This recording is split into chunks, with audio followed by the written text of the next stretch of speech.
ಅದೇ ರೀತಿ ಯಾವ ಪಕ್ಷ ಅಧಿಕಾರಕ್ಕೆ ಬರುತ್ತೆ ಅಂತ ನೀವೊಂದು ಪ್ರಶ್ನೆ ಕೇಳಿದ್ರೆ, ಈ ದೇಶದ ಈಗಿನ ಸ್ಥಿತಿಗತಿಗಳ ಆಧಾರದ ಮೇಲೆ ಮತ್ತು ಏನು ಶ್ರೀಮತಿ ಇಂದಿರಾ ಗಾಂಧಿಯವರು ಪುನರ್ಸ್ಥಾಪಿಸಿದಂತಹ ಆ ಸ್ಥಾಪನೆಯಾದಂತಹ ದಿನ ಮತ್ತು ಸಮಯದ ಆಧಾರದ ಭವಿಷ್ಯದ ಆಧಾರದ ಮೇಲೆ ಪ್ರಸ್ತುತ ಇವಾಗ ರಾಹು ಭುಕ್ತಿ ನಡೀತಾ ಇರೋದ್ರಿಂದ ಅನ್ಯ ಧರ್ಮಗಳ ಸಹಾಯದಿಂದ ಕಾಂಗ್ರೆಸ್ ಪಕ್ಷ ಅಧಿಕಾರಕ್ಕೆ 100ಕ್ಕೆ 200% ಈ ದೇಶದಲ್ಲಿ ಬಂದೇ ಬರುತ್ತೆ.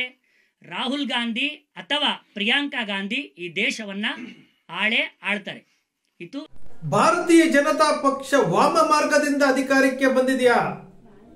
ವೋಟ್ ಫಾರ್ ಡೆಮೋಕ್ರಸಿ ಎಂಬ ಸಂಸ್ಥೆ ಕೊಟ್ಟಿರುವಂತಹ ಅಧ್ಯಯನದ ವರದಿಯಲ್ಲಿ ಭಾರತೀಯ ಜನತಾ ಪಕ್ಷ ಗಳಿಸಬೇಕಾಗಿರೋದು 161 ಸ್ಥಾನಗಳು ಮಾತ್ರ.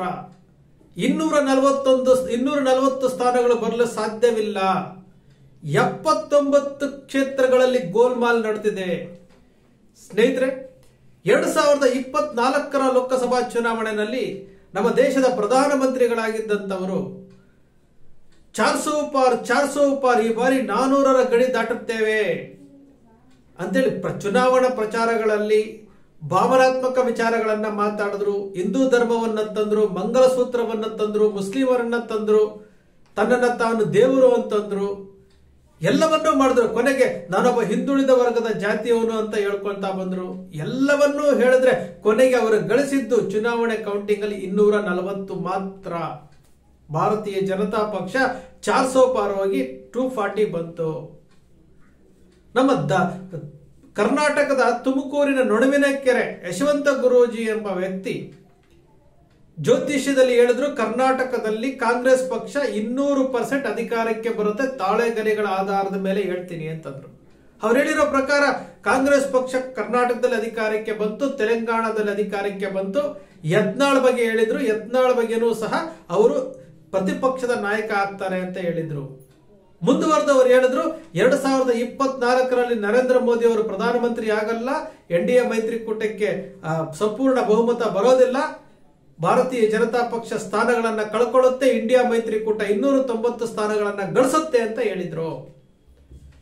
ಅವರು ಹೇಳಿರೋ ರೀತಿನಲ್ಲಿ ಇಲ್ಲಿ ವೋಟ್ ಫಾರ್ ಡೆಮೋಕ್ರಸಿ ಅವರು ಕೊಟ್ಟಿರುವಂತಹ ವರದಿ ನೋಡಿದ್ರೆ ಎಲ್ಲೋ ಒಂದು ಕಡೆ ಅವರ ಜ್ಯೋತಿಷಿ ನಾನು ಸಿರಿ ಇದ್ದೀನಿ, ನನ್ನ ತಾಳೆಗರಿಯ ಭವಿಷ್ಯ ಯಾವತ್ತು ಸುಳ್ಳಾಗಲ್ಲ ಅಂತೇಳಿ ಅವರೇ ಅವರ ಫೇಸ್ಬುಕ್ ನಲ್ಲಿ ಬರ್ಕೊಂಡಿದ್ದಾರೆ. ಇದು ಜ್ಯೋತಿಷಿಗೆ ಸಂಬಂಧಪಟ್ಟಿದ್ದಲ್ಲ, ಆದರೆ ಒಂದು ಅಧಿಕೃತ ಸಂಸ್ಥೆ, ಒಂದು NGO ವೋಟ್ ಫಾರ್ ಡೆಮೋಕ್ರಸಿ ಎಂಬ ಸಂಸ್ಥೆ ಅಧ್ಯಯನದ ವರದಿಯನ್ನು ಬಿಡುಗಡೆ ಮಾಡಿದೆ.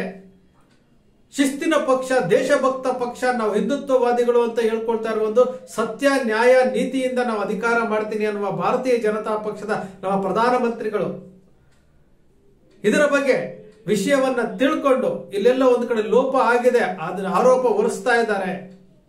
ಸ್ವಯಂ ಪ್ರೇರಿತವಾಗಿ ರಾಜೀನಾಮೆ ಕೊಡಬಹುದಾಗಿತ್ತು. ಈ ತನಿಖೆ ಆದ್ಮೇಲೆ ಮತ್ತೊಮ್ಮೆ ಅವರು ಪ್ರಧಾನಮಂತ್ರಿ ಆಗ್ಬೋದಾಗಿತ್ತು. ಯಾರು ಮಾತಾಡಿಲ್ಲ.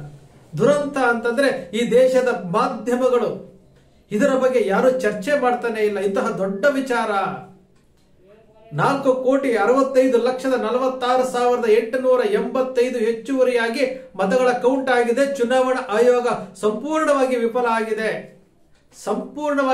ಆಗಿದೆ. ನಾವು ನೋಡಿದೀವಿ, ಕರ್ನಾಟಕದಲ್ಲಿ ನೋಡಿದೀವಿ. ನಾವು ಒಬ್ಬೊಬ್ಬ ಅಭ್ಯರ್ಥಿ ಒಂದು ಲೋಕಸಭಾ ಚುನಾವಣೆಯಲ್ಲಿ ಒಬ್ಬ ಅಭ್ಯರ್ಥಿ ಒಂದು ಮತಕ್ಕೆ 1,000 ರೂಪಾಯಿ ಕೊಟ್ಟಿರೋದನ್ನ ನಾವು ನೋಡಿದ್ದೇವೆ. 250ರಿಂದ 300 ಕೋಟಿ ರೂಪಾಯಿ ಖರ್ಚು ಮಾಡಿದ್ದನ್ನು ನಾವು ನೋಡಿದ್ದೇವೆ. ಆದ್ರೆ ಚುನಾವಣಾ ಆಯೋಗ ಕಣ್ಣು ಮುಚ್ಚಿ ಕೂತ್ಕೊಂಡಿದೆ. ಅಕ್ರಮಗಳು ಗೊತ್ತಿದ್ರು ಕಣ್ಣು ಮುಚ್ಚಿ ಕೂತ್ಕೊಂತು. ಇವತ್ತು ನೋಡಿ, ಒಂದು ಅಧ್ಯಯನದ ವರದಿ ಬಂದಿದೆ, ಚುನಾವಣಾ ಆಯೋಗದ ಮೇಲೆ ಅಧ್ಯಯನದ ವರದಿ ಬಂದಿದೆ. ಚುನಾವಣಾ ಆಯೋಗ ಸಂಪೂರ್ಣ ವಿಫಲ ಆಗಿದೆ ಅಂತೇಳಿ ಅಧ್ಯಯನ ವರದಿಯಲ್ಲಿ ಹೇಳ್ತಾ ಇದೆ. ಸುಮಾರು ಒರಿಸ್ಸಾ, ಮಹಾರಾಷ್ಟ್ರ, ವೆಸ್ಟ್ ಬೆಂಗಾಲ್, ಆಂಧ್ರ ಪ್ರದೇಶ್, ಕರ್ನಾಟಕ, ಛತ್ತೀಸ್ಗಢ, ರಾಜಸ್ಥಾನ್, ಹರಿಯಾಣ, ಮಧ್ಯಪ್ರದೇಶ್, ತೆಲಂಗಾಣ, ಇಲ್ಲಿ ಎಲ್ಲ ಕಡೆ, ಅರುಣಾಚಲ ಪ್ರದೇಶ, ಎಲ್ಲ ಕಡೆನೂ ಸಹ ಹೆಚ್ಚುವರಿಯಾಗಿ ಮತಗಳ ಎಣಿಕೆ ಆಗಿದೆ. 79 ಸ್ಥಾನಗಳು, 79 ಏನು ಸಂಸದರು ಆಯ್ಕೆ ಆಗಿದಾರಲ್ಲ, ಅದರಲ್ಲಿ ಗೋಲ್ಮಾಲ್ ನಡೆದಿದೆ ಅಂತೇಳಿ ವೋಟ್ ಫಾರ್ ಡೆಮೋಕ್ರಸಿ ಅವರು ನೇರವಾಗಿ ಆರೋಪ ಮಾಡ್ತಾ ಇದ್ದಾರೆ. ತನಿಖೆ ಆಗಬೇಕಲ್ಲ. ಚುನಾವಣಾ ಆಯೋಗ ನಾವು ಹೇಳ್ತಿದ್ವಿ ಇವಿಎಂ ಟ್ಯಾಂಪರಿಂಗ್ ಅಂತೇಳಿ ಬಾಯ್ ಬಡ್ಕೊಳ್ತಾ ಇದ್ದಾರೆ. ಇವಿಎಂ ಬ್ಯಾನ್ ಮಾಡಿ ಅಂತೇಳಿ ಬಾಯ್ ಬಡ್ಕೊಳ್ತಾ ಇದ್ದಾರೆ. ಈಗ ನೋಡಿದ್ರೆ ಚುನಾವಣಾ ಆಯೋಗವೇ ಈ ತರ ಏನಾದ್ರು ಮಾಡಿದ್ಯಾ? ಹೊಸ ತಂತ್ರ ಏನಾದ್ರು ಉಪಯೋಗಿಸಿದ್ದಾರೆ ಅವರು? ಈ ರೀತಿ ಅಡ್ಡದಾರಿನಲ್ಲಿ ಅಧಿಕಾರಕ್ಕೆ ಬರಬೇಕಾ? 400 ಪಾರ್ ಅಂತ ಹೇಳ್ತಾ ಇದ್ದಂತವ್ರು 240ಗೆ ಬಂದ್ರು ಸಹ ಅಧಿಕಾರ ಹಿಡಿಬೇಕು ಅಂತೇಳಿ ಇಂಡಿಯಾ ಮೈತ್ರಿಕೂಟದಲ್ಲಿ ಎಲ್ಲರನ್ನೂ ಸೇರಿಸ್ಕೊಂಡು ನಾವು ಅಧಿಕಾರ ಮಾಡ್ತೀನಿ ಅಂತ ಹೊರಟಿದಾರಲ್ಲ.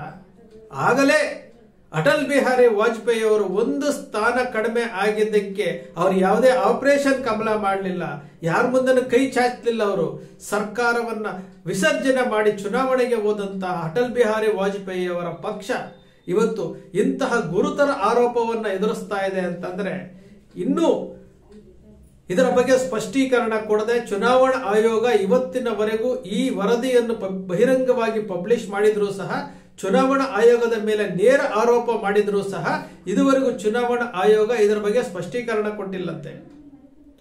ಎಂತಹ ದುರಂತ ನೋಡಿ. ಇದರ ಬಗ್ಗೆ ಮಾಧ್ಯಮಗಳು ಬಾಯಿ ತೆರಿತಾ ಇಲ್ಲ, ಮಾಧ್ಯಮಗಳು ಬಾಯಿ ಮುಚ್ಕೊಂಡು ಕೂತಿದ್ದಾವೆ. ಮಾಧ್ಯಮಗಳು ನಮಗೂ ಇದಕ್ಕೆ ಸಂಬಂಧ ಇಲ್ಲ ಅನ್ನೋ ರೀತಿಯಲ್ಲಿದ್ದಾವೆ. ಎಂತಹ ಪರಿಸ್ಥಿತಿನಲ್ಲಿ ನಮ್ಮ ಭಾರತ ಇದೆ. ಸುಮಾರು 144 ಕೋಟಿ ಜನಸಂಖ್ಯೆ, ವಿಶ್ವದ ಅತಿ ದೊಡ್ಡ ಜನಸಂಖ್ಯೆ ಹೊಂದಿರುವಂತಹ ರಾಷ್ಟ್ರ ಭಾರತ, ವಿಶ್ವದ ಅತಿ ದೊಡ್ಡ ಪ್ರಜಾಪ್ರಭುತ್ವ ವ್ಯವಸ್ಥೆಯನ್ನು ಹೊಂದಿರುವಂತಹ ರಾಷ್ಟ್ರ ನಮ್ಮ ಭಾರತ.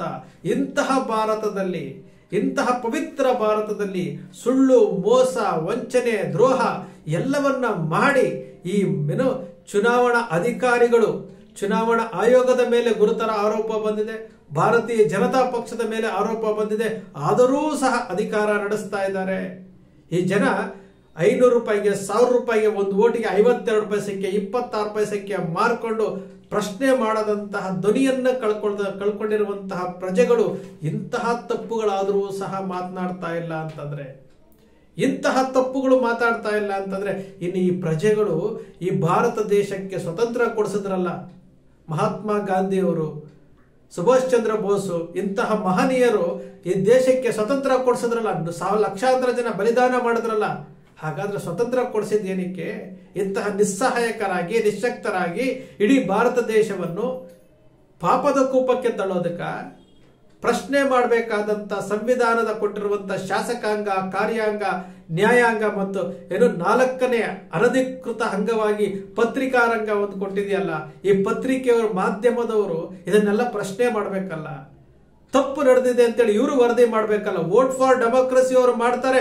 ಈ ನ್ಯೂಸ್ ಚಾನೆಲ್ಗಳಿದಾರಲ್ಲ, ಎಲೆಕ್ಷನ್ ಟೈಮ್ ನಲ್ಲಿ ನರೇಂದ್ರ ಮೋದಿ ಅವ್ರನ್ನ ಕೂರಿಸ್ಕೊಂಡು ಸಂದರ್ಶನ ಮಾಡ್ತಾರಲ್ಲ, ತನಿಖೆ ಮಾಡಿ, ಎಲ್ಲ ಚಾನೆಲ್ಗಳು ತನಿಖೆ ಮಾಡ್ಲಿ.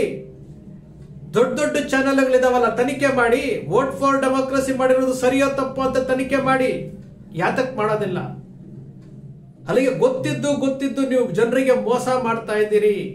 ರಾಜಕೀಯ ಪಕ್ಷಗಳ ಜೊತೆನಲ್ಲಿ ಮಾಧ್ಯಮಗಳು ಮೋಸ ಮಾಡ್ತಾ ಇದೀವಿ ಅಂತ ತಾನೆ ಮಾಡಿ. ವೋಟ್ ಫಾರ್ ಡೆಮೋಕ್ರಸಿ ಅವರು ಕೊಟ್ಟಿರುವಂತಹ ವರದಿ ಅದು ಸರಿ ಇದೆಯೋ ಇಲ್ಲವೋ? 4,65,46,885 ಮತಗಳು ಹೆಚ್ಚುವರಿಯಾಗಿ ಚಲಾವಣೆ ಆಗಿದೆಯೋ ಇಲ್ಲೋ ಅಧ್ಯಯನ ಮಾಡಿ ನೀವು ಜನರಿಗೆ ವರದಿ ಕೊಡಿ. ಸರ್ಕಾರವನ್ನ ವಜಾಗೊಳಿಸಿ ಅಂತೇಳಿ ರಾಷ್ಟ್ರಪತಿಗಳಿಗೆ ಹೇಳಿ, ಈ ತರ ಮೋಸ ಮಾಡಿ ಬಂದಿದ್ದಾರೆ ಅಂತೇಳಿ, ಚುನಾವಣಾ ಆಯೋಗದ ಮೇಲೆ ಅವರು ತಪ್ಪು ಮಾಡಿದ್ದಾರೆ ಅಂತೇಳಿ ಜನರಿಗೆ ಹೇಳಿ. ಇದು ಮಾಡಬೇಕಾಗಿರುವಂತದ್ದು. ಇದನ್ನ ಹೇಳುವುದು ವೋಟ್ ಫಾರ್ ಡೆಮೋಕ್ರಸಿ ಅವರು ಹೇಳ್ತಾ ಇರುವುದು ಇದನ್ನೇ. ಪ್ರಶ್ನೆ ಮಾಡಿ ಅಂತ ಹೇಳ್ತಾ ಇರ್ಬೋದು.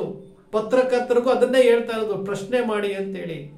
ನೀವು ಪ್ರಶ್ನೆ ಮಾಡದೆ ಯಾರಿಗೋ ಓಲೈಕೊಂಡು ಏನೋ ಮಾಡ್ಕೊಂಡು ಇಡೀ ಡೆಮೋಕ್ರಸಿ ವ್ಯವಸ್ಥೆಯನ್ನೇ ಹಾಳು ಮಾಡ್ತಾ ಇದ್ದೀರಲ್ಲ, ಇಡೀ ಪ್ರಜಾಪ್ರಭುತ್ವ ವ್ಯವಸ್ಥೆಯನ್ನ ಹಾಳು ಮಾಡ್ತಾ ಇದ್ದೀರಲ್ಲ. ನಿಜಕ್ಕೂ ನಿಮ್ಮ ಆತ್ಮಸಾಕ್ಷಿಗೆ ನೀವು ಕೇಳ್ಕೊಂಡು ನೋಡಿ. ಇಂತಹ ದೊಡ್ಡದಾದಂತಹ ಒಂದು ಅನ್ಯಾಯ, 4,65,46,885 ಹೆಚ್ಚುವರಿಯಾಗಿ ಮತಗಳ ಚಲಾವಣೆ ಆಗಿದೆ ಅಂತಂದ್ರೆ ಊಹಿಸ್ಕೊಂಡು ನೋಡಿ. ಪ್ರತಿಯೊಬ್ಬ ಪ್ರಜೆಯೂ ಸಹ ಇದರ ಬಗ್ಗೆ ಯೋಚನೆ ಮಾಡಬೇಕಾಗಿರುವಂತದ್ದು. ಇದು ಪವಿತ್ರ ಭಾರತದಲ್ಲಿ 144 ಕೋಟಿ ಜನಸಂಖ್ಯೆಗೆ ಮೋಸ ಮಾಡ್ತಾ ಇರೋದಲ್ಲ. ಸ್ನೇಹಿತರೆ, ನಿಮ್ಮ ಅಕ್ಷರ ಮೀಡಿಯಾ ಯಾವತ್ತೂ ಸಹ ಸೃಷ್ಟಿ ಮಾಡೋದಿಲ್ಲ, ಕಲ್ಪನೆ ಮಾಡೋದಿಲ್ಲ, ವಾಸ್ತವದ ವಿಚಾರಗಳನ್ನು ವಿಶ್ಲೇಷಣೆ ಮಾಡುತ್ತೆ. ನಿಮ್ಮ ಅಕ್ಷರ ಮೀಡಿಯಾದ ವಿಶ್ಲೇಷಣೆ ನಿಮ್ಗೆ ಇಷ್ಟ ಆಯ್ತು ಅಂದ್ರೆ ಸಬ್ಸ್ಕ್ರೈಬ್ ಆಗಲಿಲ್ಲ ಅಂದ್ರೆ ಸಬ್ಸ್ಕ್ರೈಬ್ ಮಾಡ್ಕೊಳ್ಳಿ, ಪಕ್ಕದಲ್ಲಿ ಕಾಣುವಂತ ಬೆಲ್ ಐಕಾನ್ ಶೇರ್ ಮಾಡಿ.